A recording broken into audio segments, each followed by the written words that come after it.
तो सवाल हम देखते हैं एक से, ठीक है। एक नंबर सवाल से देखते हैं। आज का ये क्लास जो आपके लिए होगा ये द्विघात समीकरण का है।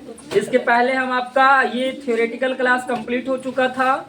अब ये प्रश्नावली 3 का ए एनसीईआरटी में कौन सा लेसन पड़ जाता है? ये अध्याय 4 पड़ जाता है, द्विघात समीकरण। नहीं, और द्विघात समीकरण ये भारतीय भवन का किताब है भाई।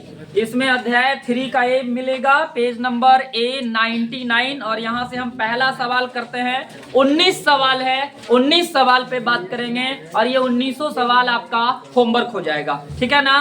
और आप हमको लाके कल अगले कक्षा में दिखा दीजिएगा। आप सारे लोग कमेंट बॉक्स में रख दीजिएगा। तो यहाँ पे क्या है, पहला सवाल देखते हैं हम। अच्छा, कुछ रिकॉल कर लेते हैं। एक महत्वपूर्ण चीज है, ध्यान दो, बात नहीं करो बाबू।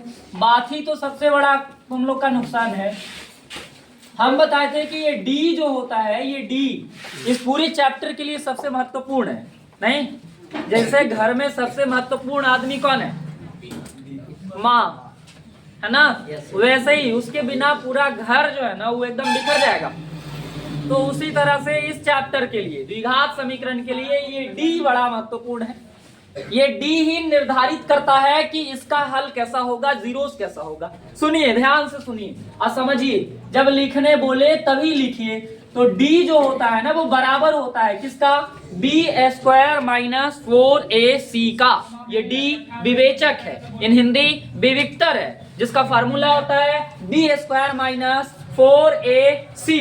बात रहा कि हम b4ac ये सब कहां से प्राप्त करेंगे? तो हमारे पास एक द्विघात समीकरण होगा ax² + bx + c = 0। We have this type of equation ax² + bx + c = 0. Then find the value of a, b, c easily in this type of equation. It means coefficient of x² = a and the coefficient of x = b and the constant, only constant, this is called c. After a, b, c, b put the formula, we put the in the formula d = b² - 4ac। यहां जब हम लोग a, b, c का मान रखेंगे, we got the value of d। हमें क्या प्राप्त हो जाएगा? d का मान। जब d मान हमें मालूम हो जाएगा ना, तो हमारे पास d 3 तरह के मान आएंगे। बार बार बता रहे, सीख लो। ये d जो है हमारा, ये d 3 ही तरह के रिजल्ट लाके देगा। कितने तरह के? 3 तरह का। परसों भी बताए थे, कल भी बताए थे, आज भी बता रहे। और आज के बाद यदि समझ में ना आया आपको तो जीवन में कभी नहीं आएगा। अब ये 3 रिजल्ट क्या देगा? हम आपको बताए थे कि डी का मान या तो नेगेटिव हो सकता है। नेगेटिव कहने का मतलब है कि रिजल्ट माइनस में आ सकता है ना, माइनस में। जब डी निकालेंगे तो अभी बोर्ड पे सवाल रख देंगे। तो यहाँ क्या हो जाएगा? डी का मान 0 से क्या होगा? छोटा। नेगेटिव इट मीन क्या? <0। d <0। If d <0, then the zeros of this equation unequal, sorry काल्पनिक होगा ना। ये इसका इक्वेशन, इसका सॉल्यूशन क्या होगा? काल्पनिक, इमेजिनरी। हम लोग उसको फाइंड आउट नहीं कर सकते हैं, ये बनेगा ही नहीं, मूलों की प्रकृति होगी ही नहीं, है ना। कोई हल नहीं होगा इसका, बल्कि सीधा सीधा लिखेंगे कि इसका अस्तित्व नहीं है, इसका अस्तित्व नहीं है, ये आगे बनेगा ही नहीं जब नेगेटिव आ जाए तब। लेकिन हम लोग ये भी तो उत्तर आ सकता है कभी कभी। 0 से d का मान क्या आ सकता है? बड़ा मतलब कहने का मतलब क्या है कि d का मान जो होगा वो पॉजिटिव होंगे। पॉजिटिव कहने का मतलब है कि प्लस में कोई नंबर आएगा। जब हम लोग d निकालेंगे तो प्लस में 15, 30, 35 आ सकता है ना। जब आ सकता है तो याद रखना पड़ेगा आपको कि d > 0, देन इसका जो मूल होगा, इसका मूल जो होगा ये वास्तविक होंगे, रियल होगा, और वास्तविक के साथ साथ असमान होंगे, अनइक्वल होगा, दोनों एक दूसरे से डिफरेंट होंगे। कब? जब d का मान 0 से क्या हो? बड़ा, है ना। When the value of d greater than 0, then the nature of this equation and the zeros of this equation real and unequal. क्या होगा? वास्तविक और असमान। अब बात मेरा आता है कि वास्तविक और असमान होंगे तो कैसा होगा भाई? वास्तविक और असमान कैसा होगा? तो ऐसा होगा, देखो x बराबर minus B plus minus root D बटा में क्या 2a। तो जब हम आपसे पूछते हैं कि विवेचक का फार्मूला बताइए तो आप बताइएगा minus B plus minus root D बोलने लग जाइएगा। आपको याद नहीं रहता है, याद करिए इसको। अब यहाँ देखो ये जो x बराबर minus B plus minus root D लिखा है ना, इसका क्या मतलब है? इसका क्या सेंस है? इसका इतना सा मतलब है कि एक बार प्लस लेके जब डी सॉल्व करेंगे तो एक अलग उत्तर आएगा, है ना, और एक बार जब माइनस लेकर के डी सॉल्व करेंगे तो एक अलग उत्तर आएगा। वही दोनों अलग अलग उत्तर को हम लोग अल्फा कहते हैं, minus B plus root D बटा 2a, और एक को बीटा कहेंगे, minus B minus root D बटा 2a। अच्छा, दुनिया का कोई व्यक्ति ये फिक्स नहीं कर सकता है कि यही अल्फा होगा और यही बीटा होगा, बस हम लोग मान लेते हैं ये भी अल्फा हो सकता है, ये भी बीटा हो सकता है। If anybody want the beta is equal to minus B plus root D upon 2a, that is right, है ना, वो भी क्या होगा? सही होगा। अल्फा और बीटा ये फिक्स नहीं कर सकते हम लोग, कोई भी हो सकता है। ऐसा नहीं है कि प्लस लेंगे तभी अल्फा, माइनस लेंगे तभी बीटा। ये बातें ठीक है ना? आगे चलते हैं। बस हो गया क्या? इतनी सुन बात आपको समझ में नहीं आएगा? आएगा ना। अब अगली बार क्या होगा? डी का मान 0 का आ जाएगा। जब हम लोग किसी का भी वैल्यू निकालेंगे तो वैल्यू तीन ही तरह से आ सकता है, या तो वो नेगेटिव आएंगे, या तो वो पॉजिटिव होगा, या तो वो 0 के क्या होंगे? बराबर होंगे। और तीनों ही कंडीशन में हम आपको फार्मूला बता दिए, समझा भी दिए आपको। डी का मान जब 0 होगा तब क्या होगा पता ही है ना आपको? इसका जो मूल होगा, इसका जो मूल होंगे वो कैसा होगा? वास्तविक होगा। वास्तविक और कैसा होगा? समान होगा, है ना? क्या होगा? समान होगा। When the value of d is equal to 0, then its zeros will be real and equal. Real and equal. अब बात है ना भाई कि जब इक्वल होगा तो अल्फा बराबर बीटा होगा, अल्फा बराबर बीटा होगा, है ना, दोनों बराबर। और बराबर होंगे तो कितना के बराबर होगा? ये अल्फा और बीटा कितना के बराबर होने वाले हैं? तो कितना के बराबर होगा आप सारे को पता होगा ना? कितना के बोलो जल्दी से। माइनस बी बटा 2a। बात खत्म, क्लोज हो गए यही। माइनस बी बटा 2a, तो b कहां से लाएंगे? a कहां से लाएंगे? हमारे पास है ना ऊपर में a b c सवाल मिलेंगे ना इस तरीके के, इसमें a और b c का मान पता चलेगा ना, हम लोग फटाक से यहाँ पे रख देंगे, मान निकल जाएगा। निकलेगा नहीं निकलेगा? बोलो। अब एक और छोटा सा क्लिप है, इधर देखिए इस बॉक्स में। यहाँ क्या बता रहे हैं हम? आपको द्विघात समीकरण होने का शर्त पता होना चाहिए बिल्कुल से। द्विघात समीकरण होने का क्या मालूम होना चाहिए? शर्त, कि द्विघात समीकरण कब होगा? द्विघात समीकरण होने का क्या शर्त है ना? Condition to be quadratic equation. कौन सा है भाई? क्या है? तो आपको मालूम होना चाहिए कि चर राशि का अधिकतम घात 2 होना चाहिए। Maximum value of variable is equal to 2, या ऑलवेज 2 नहीं, हमेशा क्या होना चाहिए भाई? याद रख लो, चर राशि का अधिकतम घात क्या होना चाहिए? अधिकतम घात क्या होना चाहिए? 2 होना चाहिए। ये जरूरी है कि नहीं बताओ? नेसेसरी है ना, ये जरूरी है बिल्कुल से। और दूसरी बातें क्या है बताओ? दूसरी बातें हैं कि चर राशि का घात जो होगा ना, चर राशि का जो घात होगा वो ऋणात्मक तो बिल्कुल नहीं होना चाहिए, ऋणात्मक नहीं होना चाहिए, है ना। और तीसरी बातें हैं कि चर राशि को वर्गमूल चिन्ह के अंदर नहीं होना चाहिए। जो वर्गमूल चिन्ह होगा हमारा, वर्गमूल चिन्ह के अंदर नहीं होना चाहिए। अचर राशि रहेगा तो चलेगा, लेकिन चर राशि को रूट के अंदर नहीं रहना होगा। जैसे यहाँ पे हम लिख के दिखाते हैं, यहाँ एग्जाम्पल लिख के दिखाते हैं, x square minus 3 root x ऐसे दे दिए हैं, और उसके बाद माइनस में 10 दे दिए, बराबर में क्या दे दिए? 0। तो ये क्या होगा? द्विघात समीकरण नहीं होंगे, है ना। रुदा के लिए एक बार जोरदार ताली। हाँ, रुदा पनारी से आती है, परंतु इसके पहले ही कहीं जाती है ऑफिस, और वहाँ इसको बहुत काम है, काम निपटा लेती है। और काम निपटाने के बाद यहाँ आते आते इसको क्या हो जाता है? देर हो जाता है। कोई बात नहीं, यहाँ आ जा। अब आगे बढ़ते हैं हम लोग। ये बातें क्लियर हुआ है यहाँ तक? अब इसके आगे चलते हैं। ये एक पार्ट हो गया हमारा, ये दूसरा पार्ट हो गया। अच्छा, जरूरी नहीं है कि डायरेक्ट से तुमको उस तरह का इक्वेशन मिलेगा कि तुम देख के पहचान लोगे कि ये द्विघात समीकरण है। तुमको अलग अलग फॉर्म में मिलेगा, नहीं कुछ इस तरीके से मिलेंगे। ऐसा x + 2 का होल स्क्वायर बराबर x - 6 का होल स्क्वायर, ऐसा सवाल पूछेगा, है ना। और आपसे पूछेगा कि इज दैट क्वाड्रेटिक इक्वेशन, क्या ये द्विघात समीकरण होगा?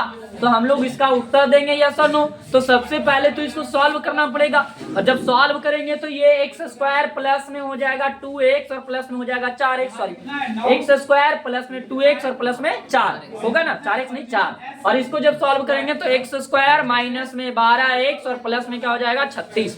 तो क्या होगा, x² और x² दोनों तरफ से कट जाएंगे ना। Then we will say that this is not quadratic equation, इसको हम लोग द्विघात समीकरण नहीं कहेंगे, है ना। With the help of this type of matters we can make the easily this chapter. पहला सवाल क्या कहता है हमारा इसमें कि निम्नलिखित समीकरणों में द्विघात समीकरण को पहचाने। फटाक से देखिए आप, इसमें कई सारा सवाल है। क्या आपको ये बात नहीं समझ में आएगा? क्या इसका जो पहला सवाल दिखाई पड़ रहा है आपको, क्या वो पहला सवाल नहीं बनेगा? बोलो, पहला सवाल पहला का पहला कहता है 6² + 4x। किसको खड़ा करवा ले? राजू को खड़ा करवा ले। राजू बड़ा सुंदर बच्चा है, बताओ राजू खड़ा हो, बोलो क्या ये द्विघात समीकरण है, यस और नो? क्या ये द्विघात समीकरण है? है, क्यों है? हाँ क्यों है द्विघात समीकरण, क्यों है? क्यों है? चलो प्रिंस प्रियांशु बताओ, ये द्विघात समीकरण है? Is it quadratic equation, yes और नो? फटाक से बोलो। हाँ क्यों? हाँ क्यों? क्या ये तीनों बात पूरा हो रहा है? क्या चर राशि का अधिकतम घात 2 हो रहा है? क्या चर राशि का घात ऋणात्मक नहीं हो रहा है? क्या चर राशि वर्गमूल चिन्ह के अंदर नहीं है? ये तीनों बात फॉलो कर रहा है। चर राशि कौन है इसमें बताओ सबसे पहले तो हमें। चर राशि किसको कहते हैं? 4x को बोल रहे हैं ना, x को, x है ना हमारा। तो चर राशि का अधिकतम घात कितना होना चाहिए? तो कहाँ है 2 क्रम? तो कैसे कह दिया?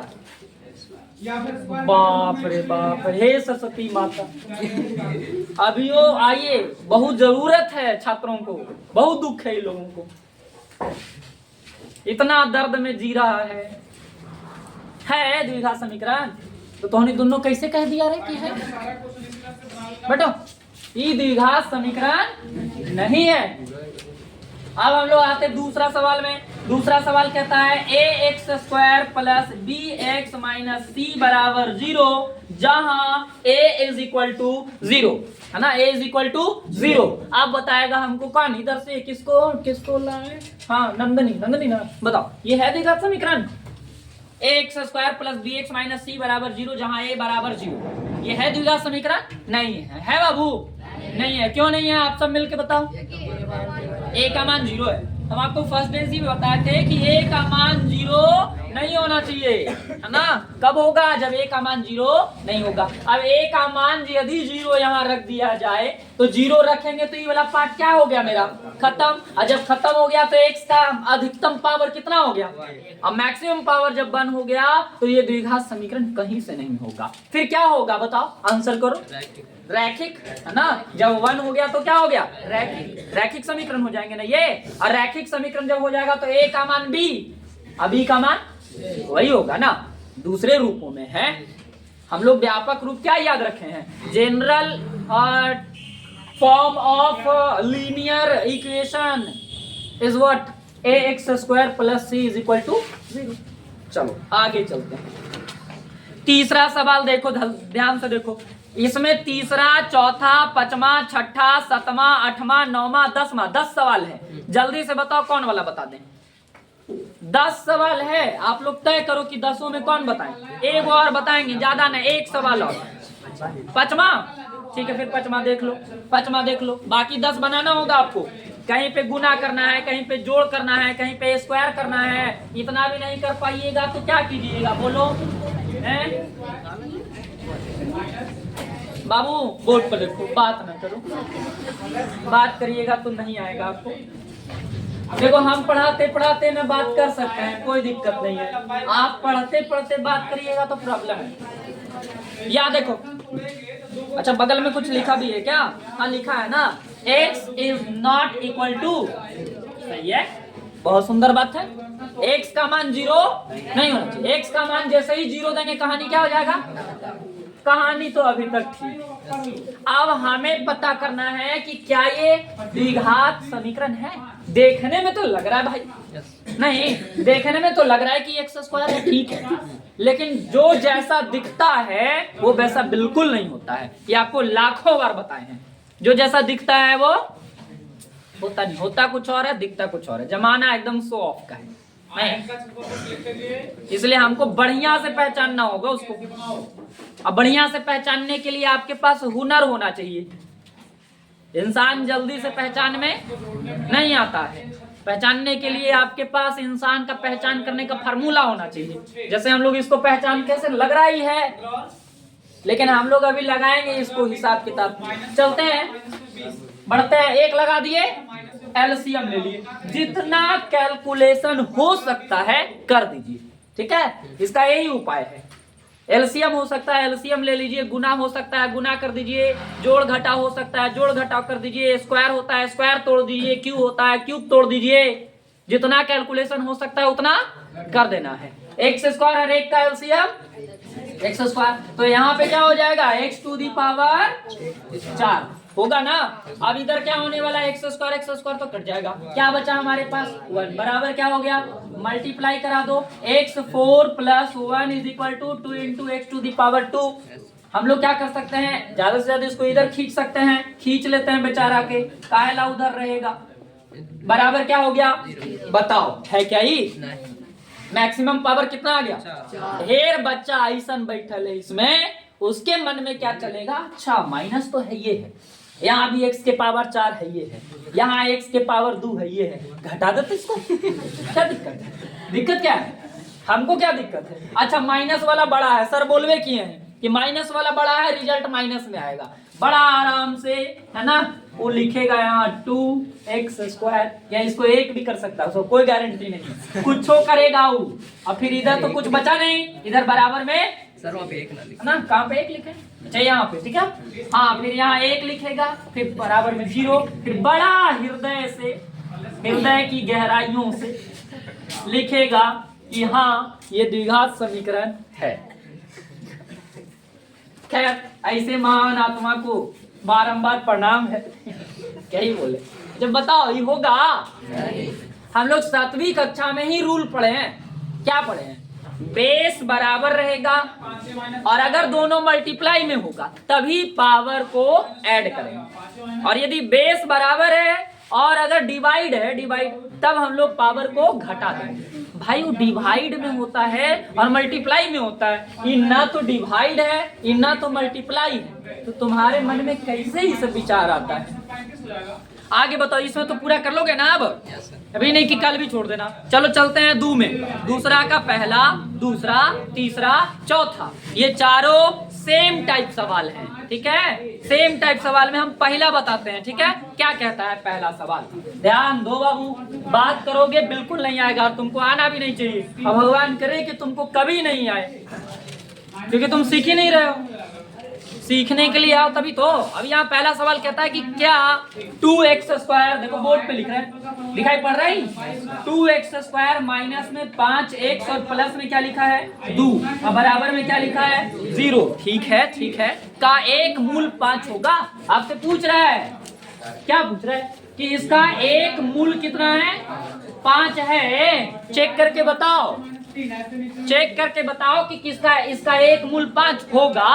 तब भाई हमको पहले तो निकालना पड़ेगा ना जी। अच्छा सुनो सुनो, मेरी बात सुनो। इसको बच्चा 2 तरीके से बना सकता है। कैसे? इसको हम लोग गुणनखंड तोड़ देंगे, सीधा सीधी गुणनखंड तोड़ देंगे तो 2 आंसर आएगा मेरे पास, आएगा ना। तो उसमें से अगर एगो 5 मिल जाएगा तो हम लोग कह देंगे कि हाँ एक मूल है। लेकिन अगर तुम 9वीं कक्षा से आए हो पढ़ के, कौन सा कक्षा से? 9वीं कक्षा से अगर आए हो तो तुम थोड़ा ब्रिलियंट हो। वो क्या करेगा कि 5 चेक करने के लिए इसको गुणनखंड नहीं तोड़ेगा, 5 रख देगा इसमें चुपचाप। नहीं, और अगर 5 रख देंगे, put the value of x is equal to 5. If the total value is equal to 0, then we can say 5 is one of the best zeros of this equation. चलो चेक करते हैं, कितना को चेक करना है, 5 को। ये वाला ले लेंगे, LHS कौन है हमारे पास, LHS 2x square minus 5x plus 2 बराबर में 0 लिखना ठीक बात नहीं होगा। 2 के 2 हो गया, x का मान कितना रखेंगे, 5 का स्क्वायर माइनस 5, x का मान कितना रखेंगे, प्लस में कितना हो गया 2, 5 का स्क्वायर 25, 25 में 2 से 50, 5 बचे, अब प्लस में होगा 0, 50 में से 25 गया तो 25 और 2 जुट गया तो not equal to 0। Then we will say हल नहीं है ना ये 5 इस समीकरण का मूल जिंदगी में कहीं नहीं होगा। लिखेंगे ना, नहीं 5 इसका मूल नहीं है। बोलो समझ आया? यदि इस तरह का एगो इक्वेशन दे देगा और कोई ऐसा अंक दे देगा और आपसे पूछेगा कि क्या इसके मूल हैं, तो आप बता दीजिएगा भाई 5 क्या 4 दे दो, वो भी चेक कर लेंगे हम लोग, 3 दे दो, 8 दे दो, 2/4 दे दो, सब चेक कर देंगे, एक के बार दे दो वो चेक कर देंगे। क्यों पूछा है? तो बोली तो दिए 27 इज नॉट इक्वल टू 0, कारण हो गया ना, है ना, ये 0 के बराबर नहीं है। गुणनखंड तभी होंगे, शून्य तभी होगा जब सॉल्यूशन करने पर क्या आ जाए, 0 आ जाए। 0 नहीं होगा तब तक वो नहीं होंगे।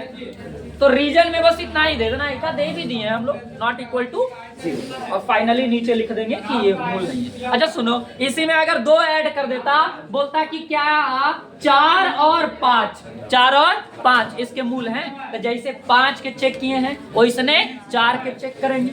4 में 0 आ गया तो लिखेंगे कि 4 मूल है, 5 में नहीं आया तो लिखेंगे कि नहीं है। बोलो सही है? उतारना भी होगा इसको, हैं? उतारोगे? नहीं, आगे बढ़ते हैं फिर। चलो इसके बाद देख लेते हैं, दूसरा में और भी सवाल है ना, यहाँ पे दूसरा में और भी प्रश्न है। कौन वाला बता दे, बोलो। चौथा। अच्छा ठीक है, जल्दी से इलाज कराओ, अब ठीक हो जाए। क्या x इज इक्वल टू √2? क्या x इज इक्वल टू √2? बाबू घरे आराम करना, यानी कि फरार रहना घर से, फोन करके पूछेंगे। यही ना बाबू 4 नंबर में, यही है ना समीकरण? क्या है आज भी ना बताया बाबू सवाल, क्या दिक्कत है इसमें? वही चीज है। एक बार इसको चेक करेंगे, एक बार इसको चेक करेंगे। 0 आएगा, मूल होंगे, ना आएगा ना होंगे। आओ भारी सवाल है, देख लो मेरे साथ, बढ़िया से देख लो। जब दिखाने वाला व्यक्ति अच्छा होता है ना, तो हम लोग बड़ी बढ़िया से समझते हैं। जैसे कोई पिक्चर्स चल रहा हो तो बगल में एक ऐसा आदमी चले कि उसमें से पॉजिटिव चीज आपको बताए, ऐसे आप देखिएगा तो कोई फायदा आपको नहीं होगा। जैसे कहीं घूमने के लिए गए हैं आप, बराबरे गए हूँ, बराबरे लाखों बार गए हूँ, लेकिन मेरे साथ चलिएगा ना, नया फील होगा, लगेगा पहली बार आए हैं बराबर। समझ रहे? बाकी बात यही समझाना चाह रहे हैं कि आपके साथ एक गाइड होना बहुत जरूरी है जीवन में भी, है ना। वो आपको बताएगा उसके बारे में, ऐसे आपको पता नहीं चलेगा कि सच क्या है जीवन का। साथ साथ चलेंगे, आपको चलते समय जो परेशानी होगा उसका कारण पता होगा आपको। नहीं ये पत्थर टेढ़ा क्यों है, काला क्यों है, व्हाइट क्यों है, ये इधर से ऐसे आ रहा है क्यों, भाई इस सब का जानकारी आपको होगा ना।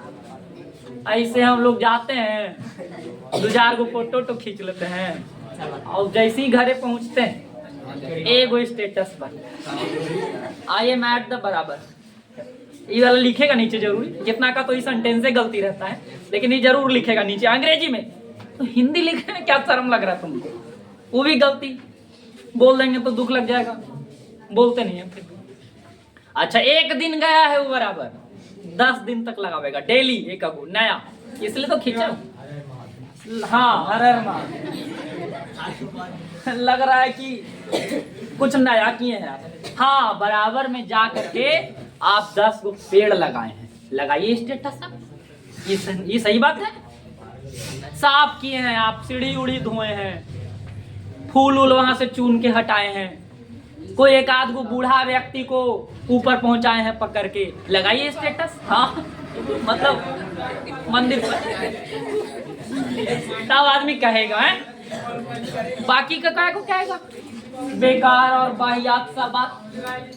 यहाँ चेक कर लेते इसको, देखो एक बार, इसके बाद नहीं बताएंगे। ऐसा पूछ रहा है कि क्या ये वाला और ये वाला इसके मूल होंगे, तो देखते हैं भाई। लिख दिए यहाँ पे क्या, सवाल उतार दिए, x square plus root 2x minus. ध्यान से देखो, आंख फाड़ के बढ़िया से निहारो बोर्ड को।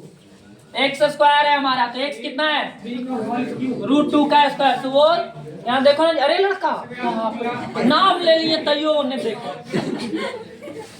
अरे पढ़ लो ना मिलेगा नया ऐसा टीचर जीवन में कि पूरा बोल बोल के दिखावेगा।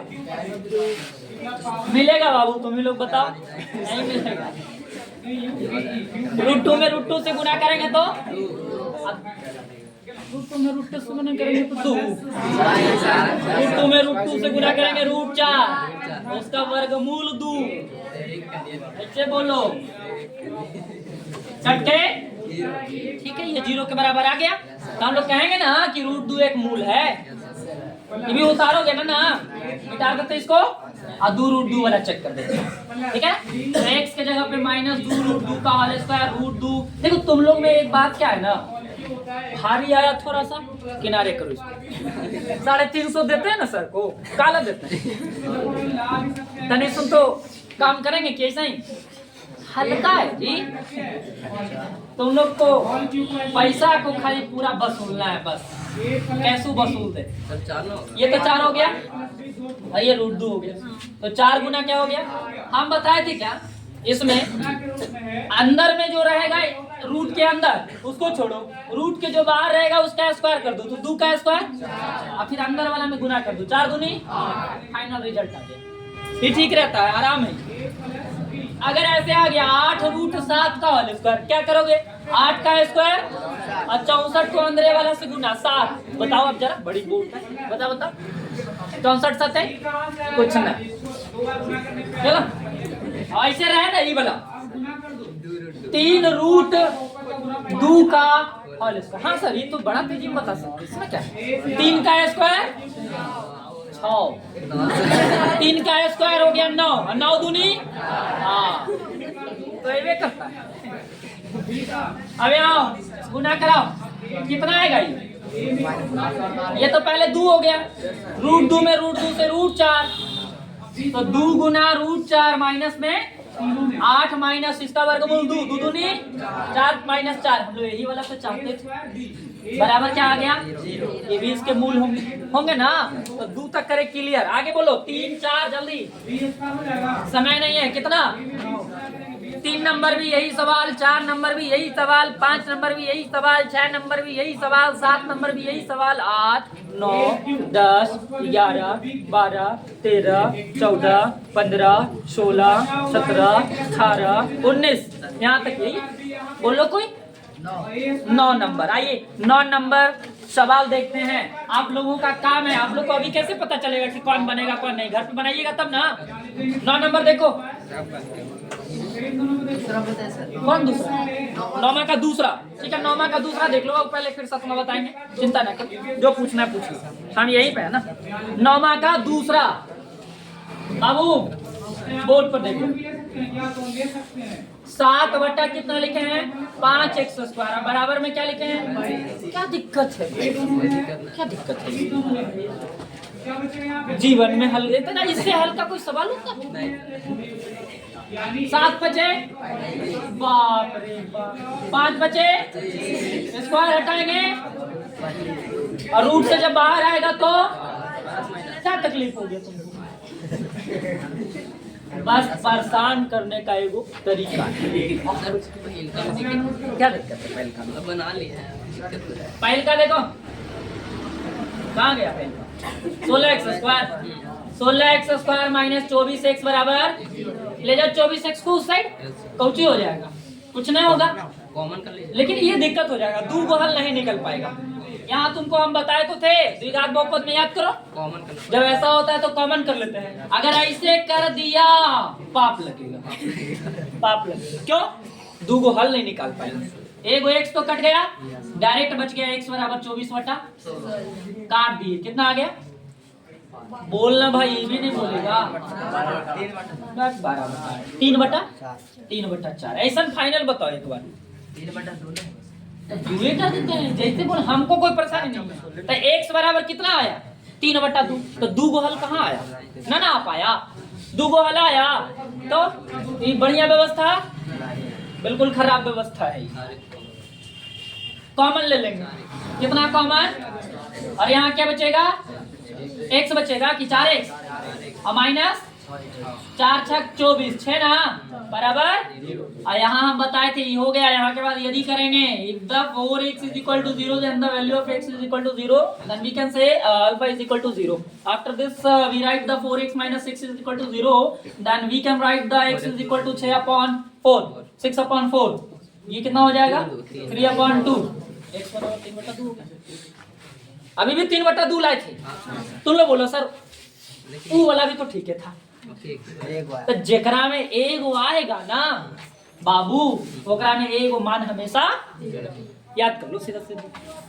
जिसको सॉल्व करने पर एगो मान आएगा उसका एक्स का एगो मान क्या रहेगा? हमेशा, ऑलवेज। आप बोलो और कोई सवाल? और कोई सवाल? 7 नंबर देख लो, जिसको उतारना है ना उतार लो। 7 नंबर का केमा, अरे 7 का केमा एक गो है, 7 का एक गो है, 4 गो सवाल है। अच्छा एक गो है, ठीक है, एक गो है। 7वां तो नहीं देखो बाबू, 7 नंबर देख लो, फिर नहीं बताएंगे, ठीक है ना? होमवर्क करके लाइएगा, आगे का सब्जेक्ट पढ़ाएंगे आपको। क्या लिखा है यहाँ पे? x² बराबर 5। फिर क्या लिखा है? x² बराबर 16/7। फिर क्या लिखा है? x इंटू x माइनस 2 बराबर 3 माइनस 2x। फिर क्या लिखा है? x प्लस में 1, x माइनस में 1 बराबर में 0। किसका हल परमेय संख्या का समुच्चय होगा? तो 4 गो सवाल है बाबू। क्या है? 4 गो सवाल है, क्या तकलीफ है आपको? बोलिए ना। ये एक गो ना है सवाल, ये 4 गो सवाल है। और तुम लोग को लग रहा है नहीं बाप रे बाप एगो सवाल ऐसा कैसे हो जाएगा? अरे ये एगो है। x का मान कितना होगा बोलो? √5 होगा, √5। स्क्वायर हटाएंगे तो रूट में, प्लस माइनस √5 नहीं जी, निकलेगा उसका था ना बाबू। रूट में रहेगा तब प्लस, ऐसा पाप मत ढोइए। ये सब पाप लग जाएगा ना तो फिर बहुत दिक्कत हो जाएगा आपको। अच्छा ये वाला में बताओ जल्दी से। √16/7, 4/√7, 4√7/7 परमेयकरण करवा दिए। 4√7/7 परमेय है कि अपरमेय? अपरमेय। √5 परमेय है कि अपरमेय? तो नहीं उत्तर होगा, नहीं उत्तर होगा। परमेय वाला खोजना है हमको। इसमें आते हैं, ये x² हो जाएगा, ये क्या हो जाएगा? x² और माइनस में क्या हो जाएगा? 2x। माइनस में 2x और माइनस में 2x, कहानी खत्म। बचा हमारा x² 3 ले आए इधर, या उधर रह दो ना, स्क्वायर हटाएंगे फिर रूट में, √3 कहानी गोल। सही है। 3 को जब ऊपरे से खत्म हो ही गया तो चौथो बनावे पड़ेगा, बना दो।